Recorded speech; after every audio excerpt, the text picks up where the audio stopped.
So let's recap our story so far. The God who created everything wants to be known by us.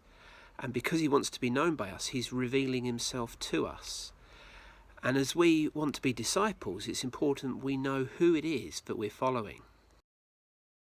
Over the next few days, I'm going to take some time to think a little bit more about who it is that we're following and to actually learn a little bit more about who God is, his character, and what he's showing us about himself.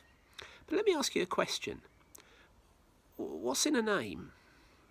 Might sound a very funny question, but when I was having my children, we had the really important job of giving them names. You might have had that yourself if you're a parent. And choosing a child's name is something which is going to live with them for the rest of their life. So you want to get it right. You want to make a good choice.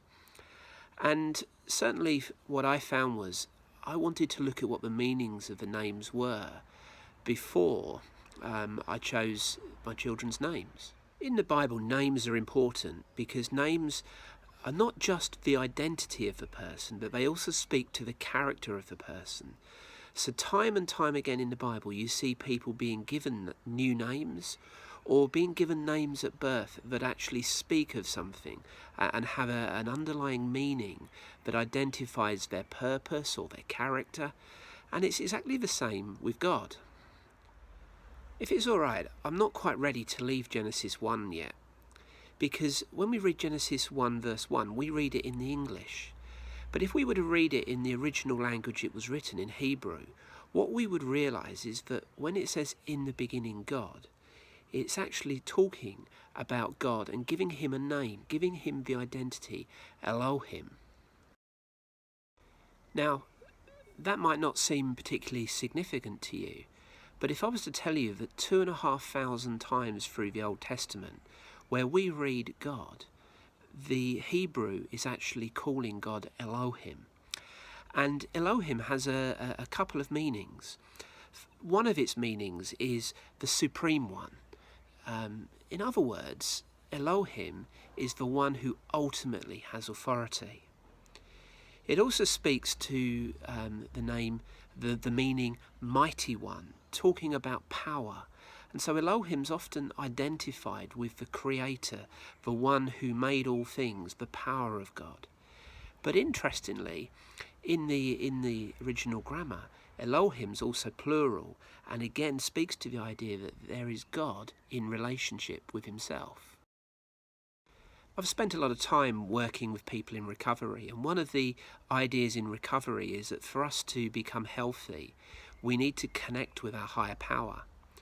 And often throughout the world, people will quite happily identify with a higher power. We've already thought about the idea that God wants to reveal himself, and until that point all we know is that there is a God, but we don't actually know who that is. And there are many religions that would seek to know the identity of God.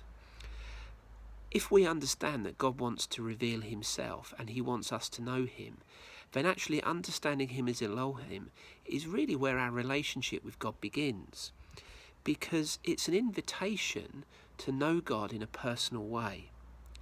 An example I read was a child might see a puppy in the street and say, "Oh, look, there's a puppy." As they get older, they might actually identify the breed of a puppy.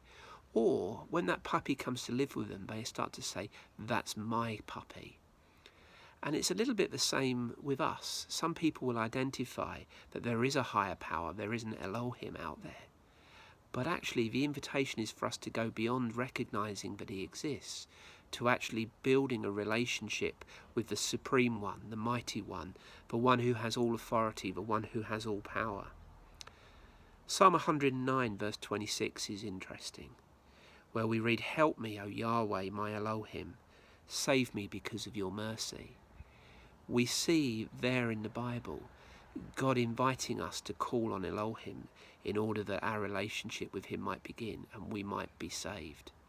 So I wonder, at the end of this session, does the idea of Elohim begin to help you understand who it is that we're following?